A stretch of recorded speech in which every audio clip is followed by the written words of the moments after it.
Hi, Tony here again from Bathroom Spare Parts. We're looking at the diaphragm washer change for the Vitra 426185YP. I'll just show you before we do the diaphragm again. Another one here has got a filter, you can see. Again, might be causing a problem with grit and muck in it, so it's always worth checking that, washing it out and cleaning it. This is fairly easy, this one, because there's no thread. You don't have to undo the float mechanism, just literally twist it and it comes out, as you can see.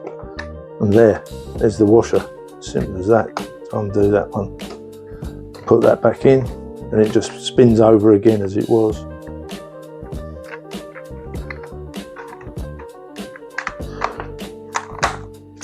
And she goes